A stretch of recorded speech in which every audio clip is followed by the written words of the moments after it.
The mahogany conference table stretched before me like a coffin, polished to mirror perfection. Funny how I'd never noticed that resemblance before today. 23 years I'd sat at this table, built this company from nothing with my bare hands and borrowed money, and now I was staring at my own reflection in its surface, while my wife prepared to bury me. "Thank you all for coming on such short notice," Jennifer said, her voice carrying that crisp authority she'd perfected since becoming CEO 6 months ago. My wife of 18 years stood at the head of the table in her designer suit, looking every inch the corporate shark she'd transformed into. "We have some important restructuring to discuss." I should have seen this coming. The late nights at the office, the sudden interest in power suits instead of the casual clothes she used to prefer, the way she'd started pronouncing leverage like it was a prayer. But love makes you stupid, doesn't it? Makes you believe that the woman who used to steal your French fries and laugh at your terrible jokes would never stick a knife between your shoulder blades. The board members shifted uncomfortably in their chairs. Old Tom Henderson, who'd been with us since year 2, wouldn't meet my eyes. Patricia Wells, our CFO, stared at her tablet like it contained the secrets of the universe. Even my supposed best friend, Jake Morrison, who'd invested his retirement fund in our startup, suddenly found the city skyline fascinating. "David," Jennifer continued, and I noticed she didn't call me honey or sweetheart like she had in meetings before. Just David, cold as January rain. "Your role in this company has evolved significantly over the years." Evolved. That was rich. I'd started this business in our garage while she was still figuring out which end of a spreadsheet was up. I'd worked 18-hour days, missed family dinners, sacrificed weekends and vacations to build something that would secure our future. Our daughter's college funds came from my sweat and determination. "I built this place," I said quietly, letting my eyes sweep the room. "Every client relationship, every major deal in the first 10 years. Remember that, folks." Jennifer's smile was sharp enough to cut glass. "Yes, you did excellent work in the early days. But businesses evolve, David. They require different leadership styles as they mature." Different leadership styles. Translation. She wanted me gone.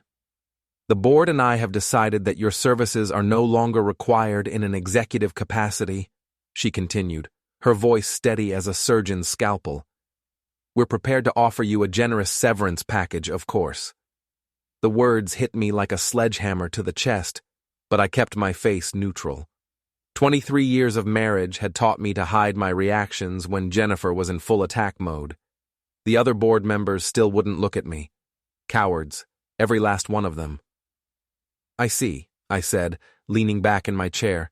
"And I suppose you've already selected my replacement?" Jennifer's smile widened. "Actually, yes. I'd like you all to meet Richard Blackwood, our new Chief Operating Officer."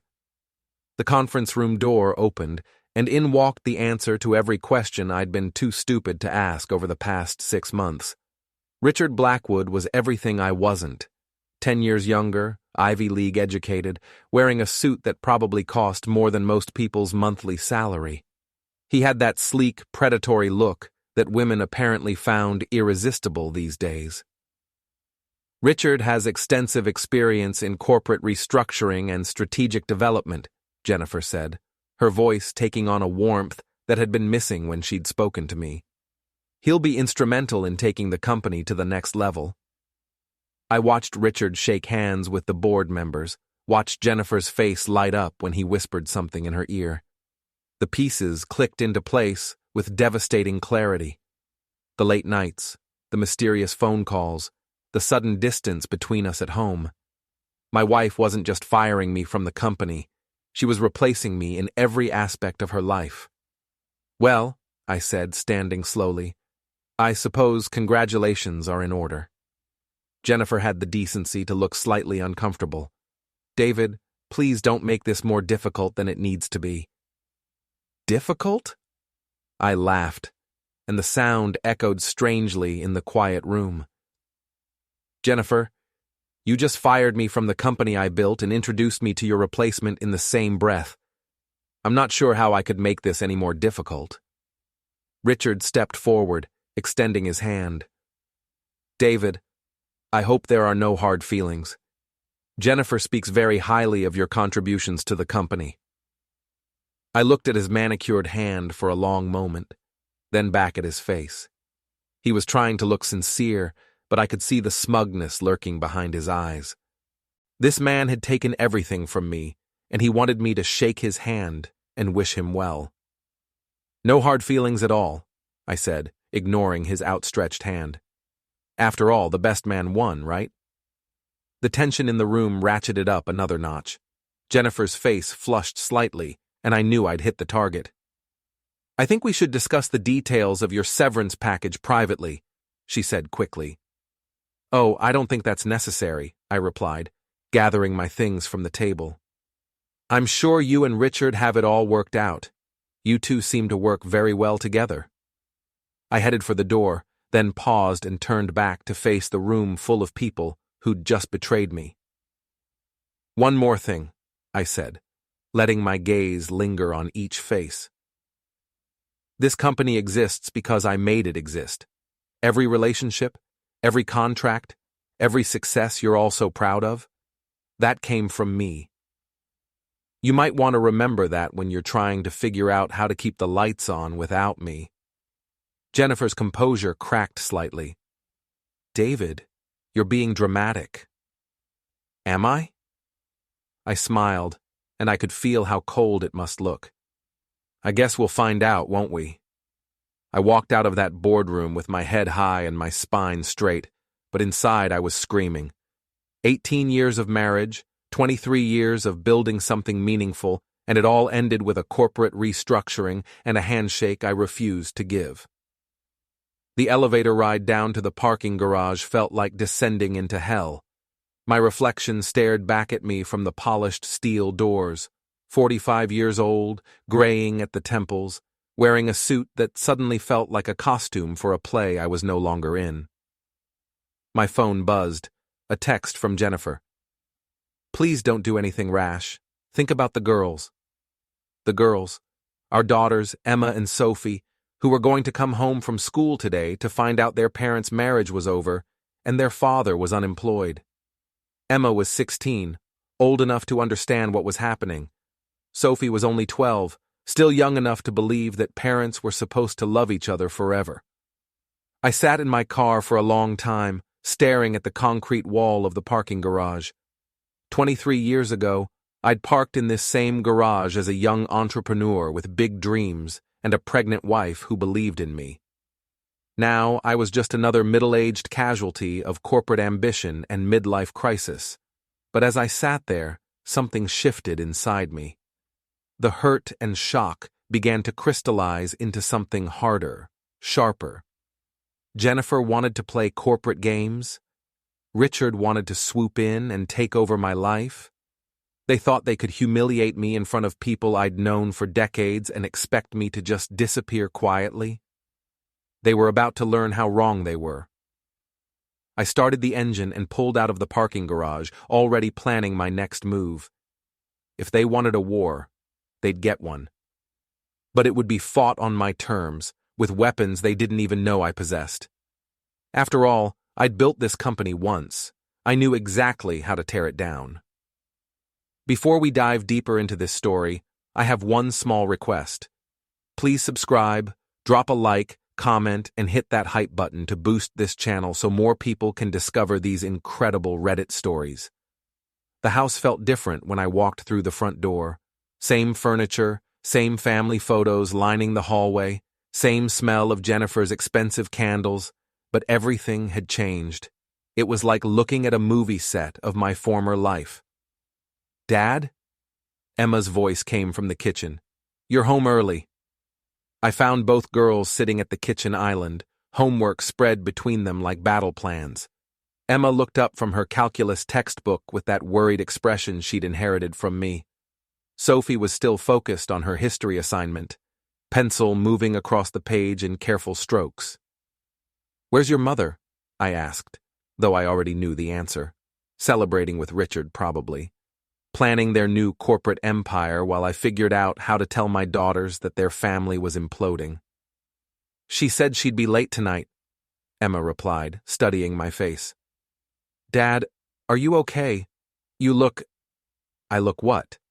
Angry, really angry. Smart girl. Too smart for her own good sometimes. Sophie finally looked up from her homework. Did you and Mom have a fight? How do you tell a 12-year-old that her mother just destroyed everything you'd built together? That the woman who used to make pancakes on Sunday mornings and slow dance with you in the kitchen had turned into someone you didn't recognize? Something like that, I said, loosening my tie. Listen, girls, your mother and I need to have a serious conversation when she gets home. Things might be different around here for a while. Emma's worry lines deepened. Different how? Before I could answer, my phone rang. Jennifer's name appeared on the screen, and I almost didn't answer. But the girls were watching, and I wasn't ready to have the full conversation yet. Hello, Jennifer. David, we need to talk. Her voice was crisp, businesslike. Even now, even after what she'd done, she couldn't drop the CEO persona long enough to sound like my wife. I agree. When will you be home? I'm not coming home tonight. I think it's better if we both have some time to process what happened today.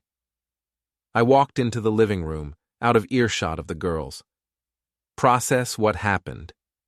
You mean process the fact that you fired me and introduced me to your boyfriend in the same meeting? Silence on the other end of the line. David, please don't make this uglier than it has to be. Uglier? I laughed, but there was no humor in it. Jennifer, you just nuked our entire life. I'm not sure how it could get much uglier.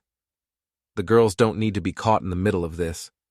Then maybe you should have thought about that before you decided to restructure our marriage along with the company.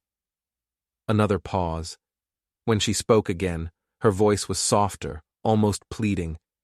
David, I never meant for it to happen this way. Richard and I, it just happened. Sometimes people grow apart. Grow apart? The words came out louder than I'd intended. Jennifer, 6 months ago, you were talking about renewing our wedding vows for our 20th anniversary. Now you're telling me we grew apart? People change, David. I changed. My needs changed. Your needs.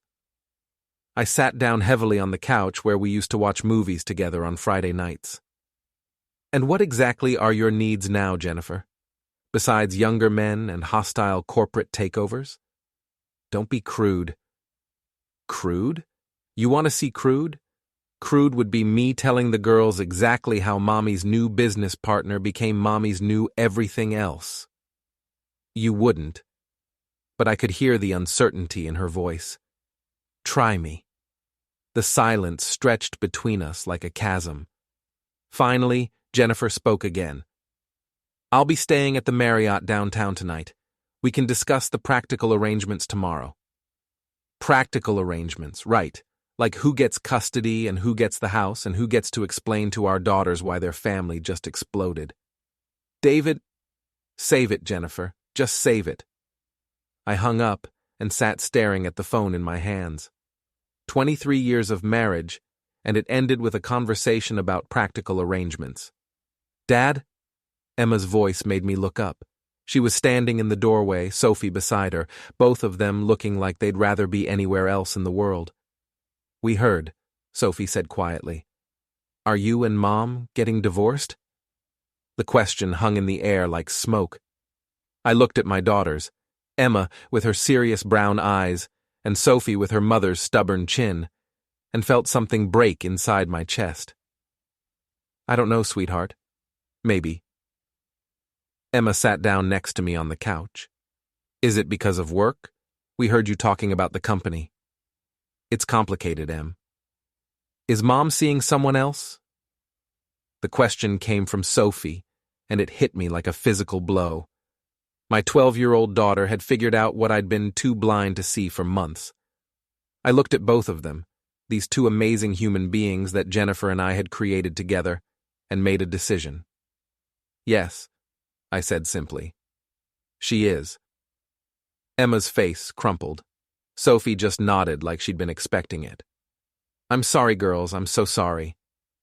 Emma leaned against me, and Sophie climbed onto the couch on my other side.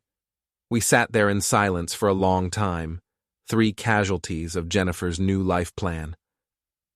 What happens now? Emma finally asked. I don't know, I admitted. But I promise you both something. Whatever happens between your mother and me, you two are the most important things in my life. That will never change. Will we have to move? Sophie asked. I don't know that either. But we'll figure it out together, okay? They both nodded, but I could see the fear in their eyes. Their world had just become uncertain, unstable, and it was Jennifer's fault. My fault too, maybe, for not seeing it coming, for not fighting harder to keep our family together. That night, after the girls went to bed, I sat in my home office surrounded by 23 years of memories. Photos from company parties, awards from business organizations, newspaper clippings from our early success. All of it meaningless now. I opened my laptop and started researching Richard Blackwood. If Jennifer wanted to play games, I needed to understand my opponent. What I found made my jaw clench with anger. Richard wasn't just some random corporate consultant. He'd been planning this takeover for months, maybe longer. His LinkedIn profile showed connections to several of our competitors. His previous jobs had all involved restructuring companies, which apparently meant gutting them and selling off the pieces. Jennifer hadn't just fallen for a younger man. She'd been seduced by a corporate raider who saw our company as his next conquest, and she'd been too blinded by his charm to realize she was just another asset to be acquired. My phone buzzed with a text from an unknown number. Saw the news about the company restructuring. If you want to know what really happened, meet me at Murphy's Bar tomorrow at 6 p.m. Come alone. A friend. I stared at the message for a long time. Someone else knew something about Jennifer and Richard's plan. Someone who wanted to help me understand what I was really up against. I typed back, I'll be there. Then I closed the laptop and headed upstairs. Tomorrow I would start fighting back. Tonight, I just wanted to check on my daughters and try to salvage what was left of our family. But as I lay in the empty king-size bed that Jennifer and I had shared for 18 years, I couldn't stop thinking about that text message. Someone out there had information I needed. Someone who might help me understand how to win this war that Jennifer had started. I was going to need all the help I could get. Murphy's Bar was the kind of place where corporate executives went to forget they were corporate executives. Dark wood, dim lighting, and bartenders who knew when to pour and when to listen. I'd been coming here for 15 years, back when Jennifer and I used to meet for drinks after particularly brutal work days. The irony wasn't lost on me. I spotted my mysterious contact immediately. Patricia Wells, our CFO, sitting alone in a corner booth with a whiskey that looked like it wasn't her first. Patricia had been with the company for 8 years, brought in during our major expansion phase. She was brilliant with numbers and had never shown any interest in office politics. Until now, apparently. David, she said as I approached, gesturing to the empty seat across from her. Thanks for coming. Patricia. I slid into the booth and signaled the waitress for a beer. I have to admit, you're not who I was expecting. I bet. She took a sip of her whiskey and studied my face. How are you holding up? About as well as you'd expect after being stabbed in the back by my wife and fired from my own company. Patricia winced. That's actually why I wanted to talk to you. David, what happened yesterday? It wasn't just about Jennifer's personal situation. The waitress brought my beer, and I took a long pull before responding. What do you mean? I mean Richard Blackwood didn't just seduce your wife. He targeted her specifically. This whole thing was planned. The beer turned sour in my mouth. Explain. Patricia pulled out her phone and showed me a series of screenshots. I've been tracking some unusual financial activity over the past few months. Large consulting fees paid to Richard's firm. expenses that don't match any projects I approved, money moving in ways that don't make sense. I studied the numbers, my business instincts kicking in despite my emotional turmoil. These payments, they started 7 months ago. Right around the time Richard first contacted Jennifer about strategic consulting services. Patricia's voice was bitter. David, I think he's been planning a hostile takeover from the beginning. Seducing Jennifer was just the most efficient way to get control. The implications hit me like a freight train. My wife hadn't just fallen for another man, she'd been manipulated by a predator who saw our company as prey. Why are you telling me this? I asked. Patricia finished her whiskey and set the glass down with a sharp click. Because I've seen what Richard does to companies. He strips them down, sells off the valuable pieces, and leaves everyone else unemployed. I've got a mortgage and 2 kids in college, David. I can't afford to let him destroy what we built. So, what do you propose we do about it? Fight back. You know this company better than anyone. You built the relationships, you understand the clients, you know where the bodies are buried.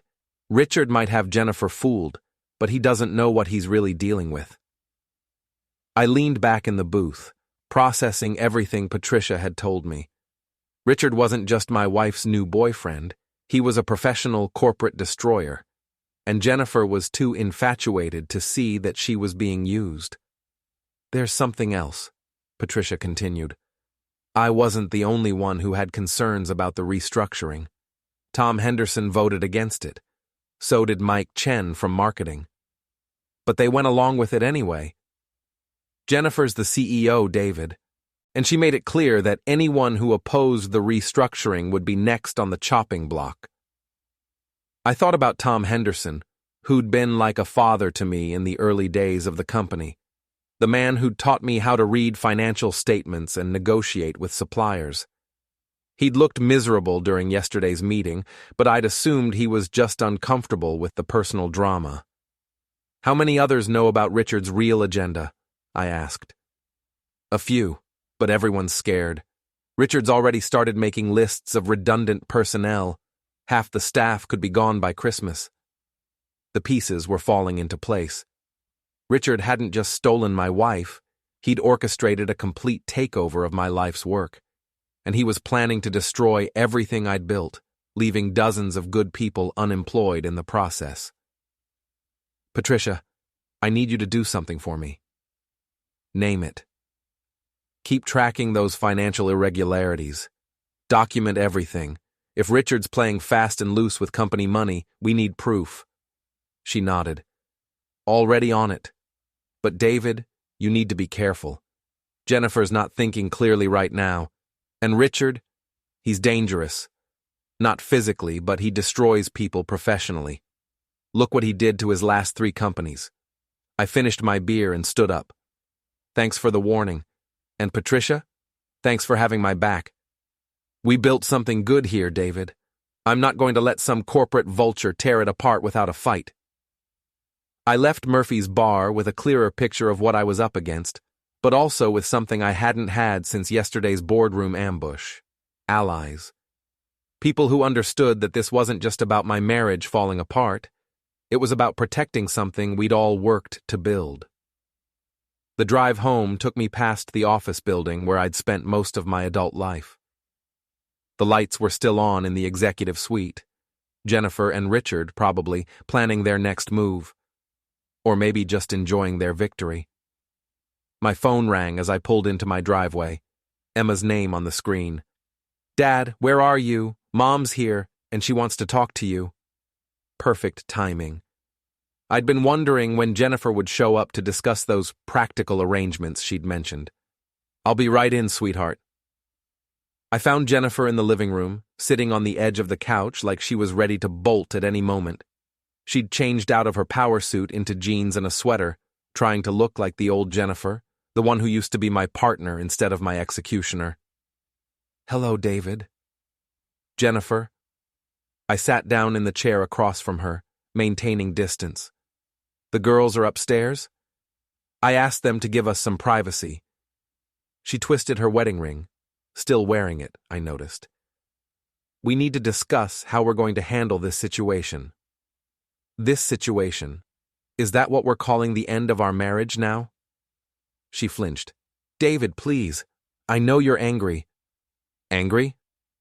I laughed, but there was no humor in it. Jennifer, angry doesn't begin to cover what I'm feeling right now. You didn't just end our marriage yesterday. You humiliated me in front of people I've known for decades. You fired me from the company I built. You replaced me with your boyfriend. So, no, angry doesn't quite capture it. Richard isn't just my boyfriend. He's a brilliant businessman who can take the company to the next level. Right. By firing half the staff and selling off the profitable divisions. Jennifer's face went pale. What are you talking about? I'm talking about Richard's track record, Jennifer. I'm talking about what he does to companies. Did you bother to research your brilliant businessman before you handed him control of our life's work? You don't know what you're talking about. Don't I? Tell me, Jennifer, how much has the company paid Richard's consulting firm over the past 7 months? The color drained completely from her face. She knew the number, and she knew I'd found out. Those were legitimate consulting fees. For what services? What exactly did Richard consult on before you made him COO? Jennifer stood up abruptly. I didn't come here to be interrogated, David. I came to discuss custody arrangements and financial support. Ah, yes, the practical arrangements. I stood up too, and I could see her take a step back. Good. She should be nervous. Here's a practical arrangement for you, Jennifer. I'm not going quietly. You want a divorce? Fine. But I'm going to fight for my daughters, and I'm going to fight for my company. It's not your company anymore. We'll see about that. Jennifer grabbed her purse and headed for the door. I'll have my lawyer contact you about the custody schedule. You do that. And Jennifer? She turned back to face me. When Richard's finished destroying the company and moves on to his next target, don't come crying to me. You made your choice. She left without another word, and I heard her car pull out of the driveway with more speed than necessary. Upstairs, I could hear the girls talking quietly in Emma's room. They'd probably heard every word of our conversation, despite Jennifer's request for privacy. I climbed the stairs and knocked on Emma's door. Come in, Dad. Both girls were sitting on Emma's bed, looking like refugees from a war zone. How much of that did you hear? I asked. Most of it, Emma admitted. Dad, is Mom really going to take us away from you? She's going to try, but I'm not going to let that happen without a fight. Sophie looked up at me with tears in her eyes. Why is she doing this to us? It was the question I'd been asking myself since yesterday. Why had Jennifer chosen to destroy our family? Why had she thrown away 18 years of marriage for a man she barely knew? I don't know, sweetheart. Sometimes people change in ways we don't understand. But even as I said it, I was beginning to suspect that Jennifer hadn't changed at all.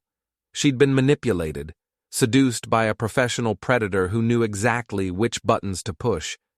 The question was, could I prove it before Richard finished destroying everything we'd built? 3 days later, I was sitting in Tom Henderson's home office, surrounded by 20 years of company documents and a growing sense of righteous anger. Tom had called me that morning with an invitation I couldn't refuse. Come over, David. There are some things you need to see. Tom's wife had brought us coffee and then disappeared, smart enough to recognize when her husband was conducting serious business. Tom himself looked older than his 62 years, gray-haired and tired, but his eyes held the same sharp intelligence that had made him invaluable in our early days. I should have spoken up during that board meeting, he said, spreading financial reports across his desk. Should have told Jennifer exactly what I thought of her restructuring plan. Why didn't you? Tom's laugh was bitter. Because I'm 2 years from retirement and I need my pension. Richard made it very clear that anyone who opposed the transition would be considered redundant. I studied the documents Tom had laid out. Purchase orders, consulting agreements, expense reports, all related to Richard's involvement with the company. The pattern was damning. Look at this, Tom pointed to a series of payments. Richard's firm has been paid over $200,000 in the past 7 months. For what? Strategic consulting? I never saw a single report, never attended a meeting where his recommendations were discussed. Because there weren't any recommendations, I realized. He wasn't consulting on business strategy. He was planning a takeover. Exactly. And look at these expense reports. Tom showed me another stack of papers. Dinners, hotel rooms, travel expenses, all charged to the company. David, Richard was billing us for the privilege of seducing your wife. The audacity of it was breathtaking. Richard hadn't just stolen my wife and my company. He'd made me pay for it. There's more, Tom continued. I've been talking to some of our major clients. 3 of them have received calls from Richard, suggesting that the company might be restructuring its service offerings. He's already laying the groundwork to break up our client base. I felt that familiar cold anger settling in my chest. Which clients? Morrison Industries, Blackstone Development, and Hartwell Manufacturing, our 3 biggest accounts. Those 3 clients represented nearly 40% of our annual revenue. If Richard managed to poach them or convince them to switch to competitors, the company would be crippled. Tom, I need you to do something for me. Can you arrange a meeting with Jake Morrison? Unofficial, just 2 old friends having lunch. Tom nodded. I think that can be arranged. Jake's not happy about the changes at the company. He's been asking a lot of questions about Richard's qualifications. Good. What about the others? I can reach out to them too, but David, you need to be careful. If Jennifer finds out you're contacting clients, let me worry about Jennifer. Right now, I need to focus on saving the company before Richard destroys it completely. I spent the rest of the afternoon reviewing documents with Tom, building a case against Richard that would be impossible to ignore. By the time I left his house, I had a clear picture of what Richard had been doing, and a plan to stop him. That evening, I was helping Sophie with her math homework, when Emma came downstairs with a troubled expression. Dad, I need to tell you something. I looked up from Sophie's algebra problems. What is it, sweetheart? Mom called me today. She wants me and Sophie to stay with her at the hotel this weekend. That's fine. You should spend time with your mother. Emma shook her head. That's not all. She said some things about you, about how you're not handling the divorce well, and how she's worried about us being here with you. The coffee cup in my hand suddenly felt very heavy. What kind of things? She said you've been acting erratic and angry. She said Richard thinks you might try to do something to hurt the company out of spite. I set down my coffee cup very carefully, fighting the urge to throw it against the wall. Jennifer was already poisoning our daughters against me, painting me as the unstable ex-husband who couldn't accept reality. Emma, I want you to listen to me very carefully. Your mother is going through a difficult time right now, and she's not thinking clearly. I would never do anything to hurt you or Sophie, and I would never do anything illegal or unethical to hurt the company. I know, Dad, but Mom seemed really worried. Your mother has her own reasons for wanting you to think badly of me right now. It makes her feel better about the choices she's made. Sophie looked up from her homework. Are we going to have to choose between you and Mom? The question hit me like a punch to the gut. I hope not, sweetheart. I hope we can work something out that's good for everyone. But even as I said it, I knew that Jennifer was preparing for a custody battle. She was building a case that I was an unfit father, an unstable ex-husband who couldn't be trusted with his own children. After the girls went to bed, I called my lawyer, or rather, our former family lawyer, since Jennifer had already retained him for the divorce proceedings. I needed my own legal representation, and I needed it fast. The lawyer I found, Margaret Santos, had a reputation for aggressive divorce litigation. She agreed to meet with me the next morning. Your wife is moving quickly, Margaret told me after reviewing the initial divorce papers. She's asking for primary custody, the house, and a significant portion of the company assets. On what grounds? She claims you're emotionally unstable and potentially vindictive. She's citing your behavior at the board meeting and suggesting that you might try to sabotage the company. I thought about Emma's phone call, about Jennifer's carefully orchestrated campaign to paint me as the villain in this story. Margaret, I need to tell you something about my wife's new boyfriend. Something that might change the entire situation. I spent the next hour explaining Richard's background, his track record of corporate destruction, and the financial irregularities Tom and Patricia had uncovered. Margaret took notes and asked sharp questions. David, if you can prove that Richard manipulated your wife into giving him control of the company, it could significantly impact the divorce settlement, but you need solid evidence, not just suspicions. I'm working on that. Good. In the meantime, I want you to document everything. Every conversation with your wife, every interaction with your daughters, every piece of evidence about Richard's activities. We're going to need it all. I left Margaret's office with a clear understanding of what I was up against. Jennifer wasn't just ending our marriage. She was trying to take everything, the children, the house, and my share of the company I'd built from nothing. But she'd made one crucial mistake. She'd underestimated me. That afternoon, I met Jake Morrison at a small restaurant outside the city. Jake was a tough, no-nonsense businessman who'd built his own company from the ground up. He understood what it meant to create something and fight to protect it. David, I have to tell you, I'm concerned about the changes at your company, Jake said over lunch. This Richard fellow contacted me last week, suggesting that Morrison Industries might benefit from diversifying our vendor relationships. It sounded like he was trying to poach my business. That's exactly what he was doing, Jake.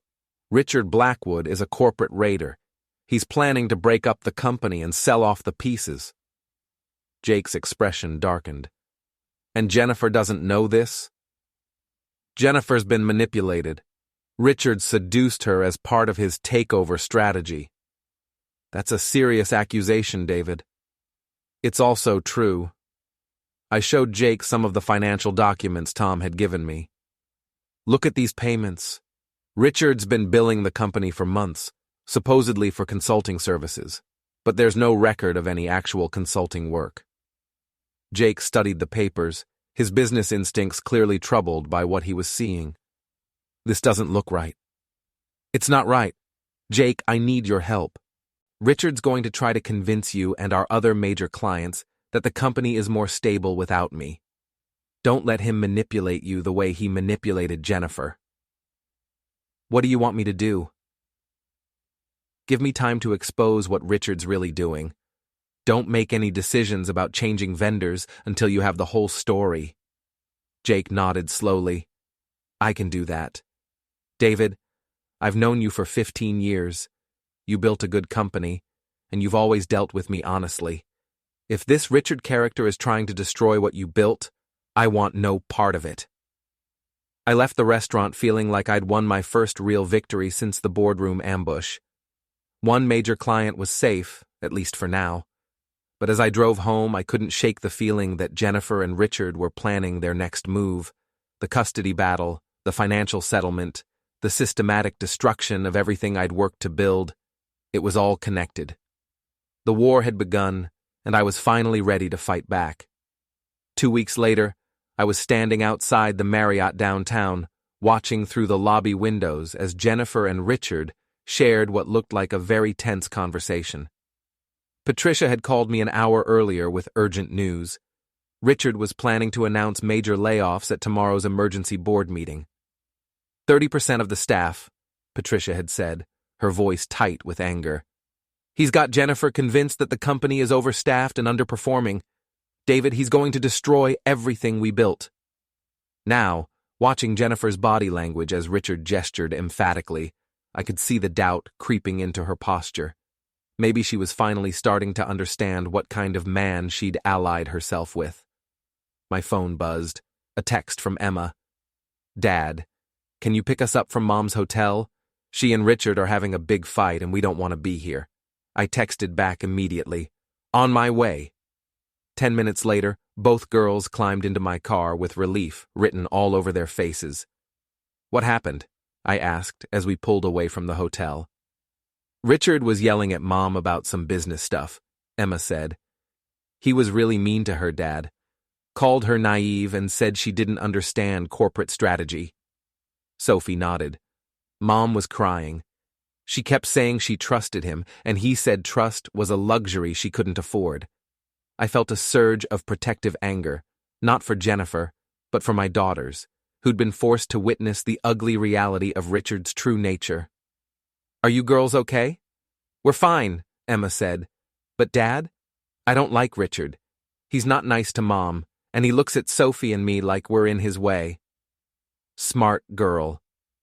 Richard saw my daughters as obstacles to his complete control over Jennifer's life. When we got home, I made the girls hot chocolate and tried to process what they'd told me.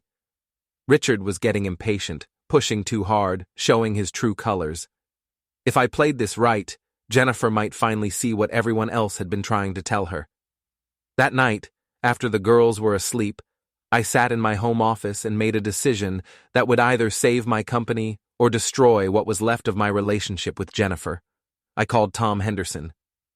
"Tom, I need you to do something that might get you fired."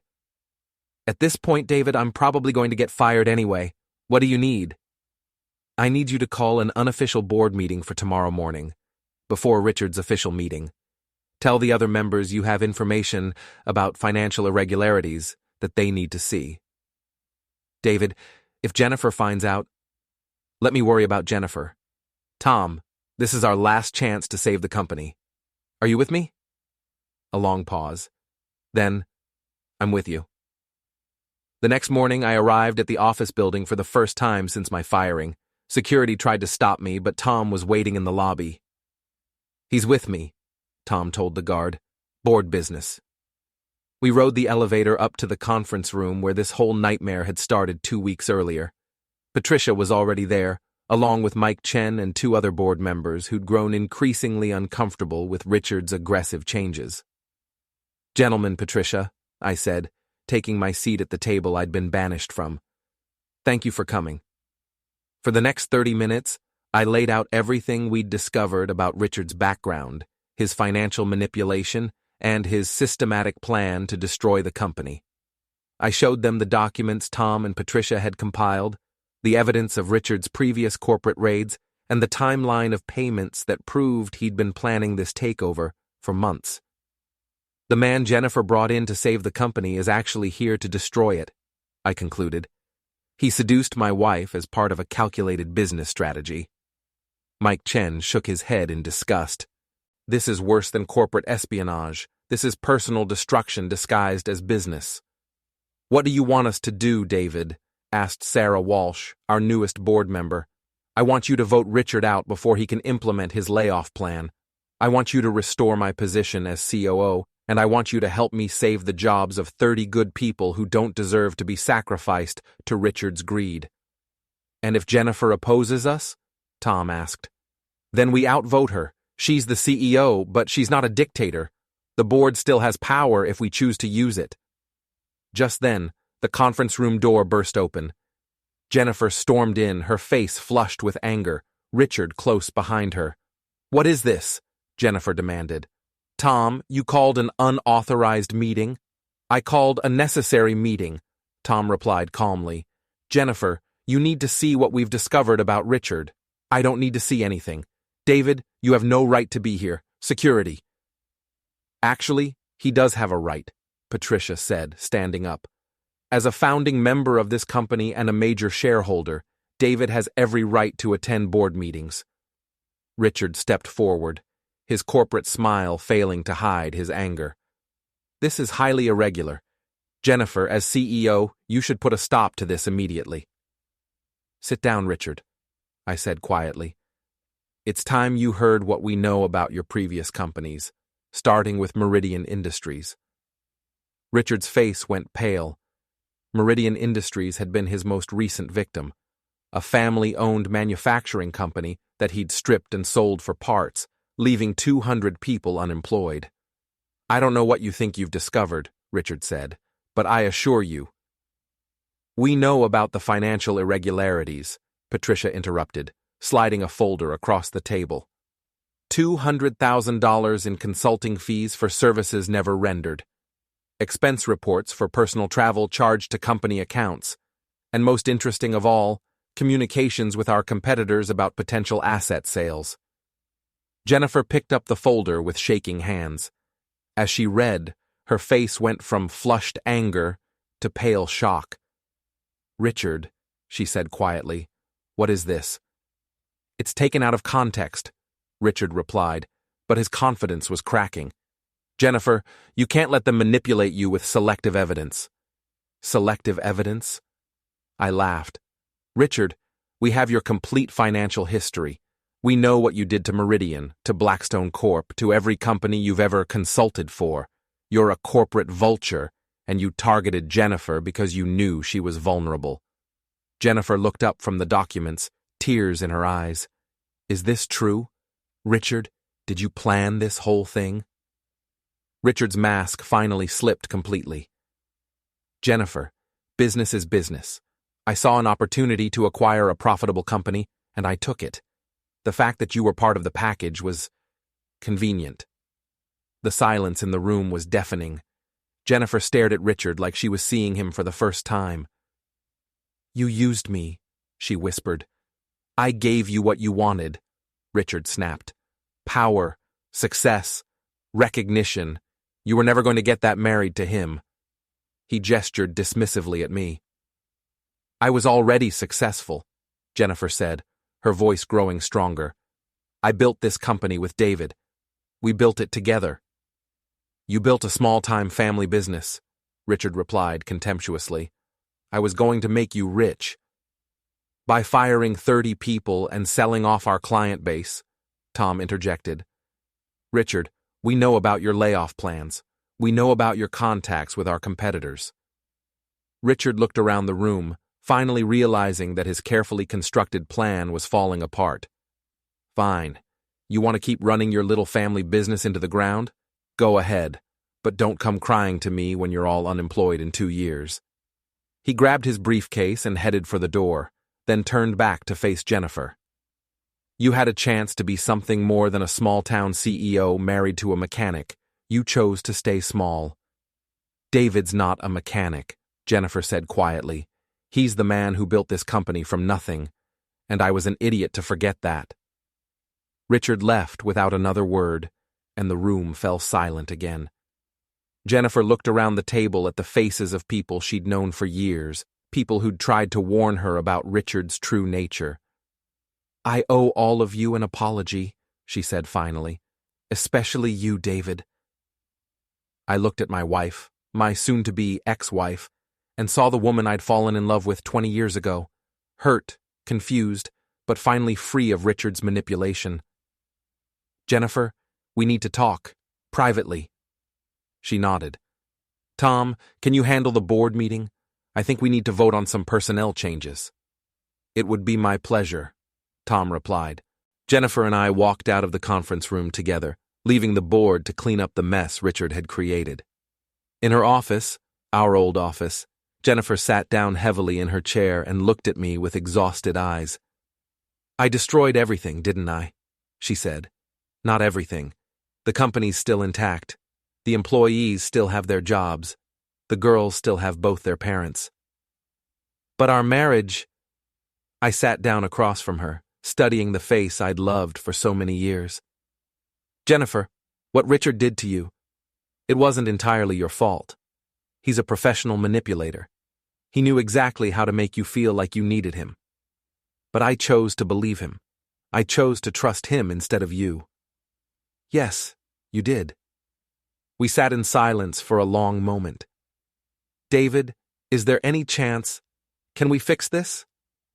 I thought about the past 2 weeks. The humiliation, the betrayal, the nights lying awake wondering how 18 years of marriage could end so brutally. "I don't know," I said honestly. "Jennifer, you didn't just have an affair.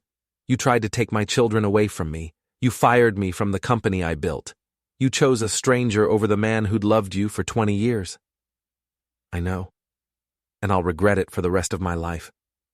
Maybe that's enough. Maybe regret is where we start rebuilding. Jennifer looked up at me with something that might have been hope.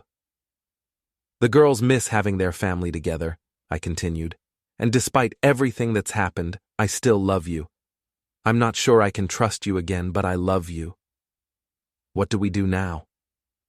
I stood up and walked to the window, looking out at the city where we'd built our life together. Now we try to put the pieces back together. It won't be easy, and it won't be the same. But maybe, if we're both willing to work at it, we can build something new. Jennifer joined me at the window. I'm willing to try, David, if you'll let me.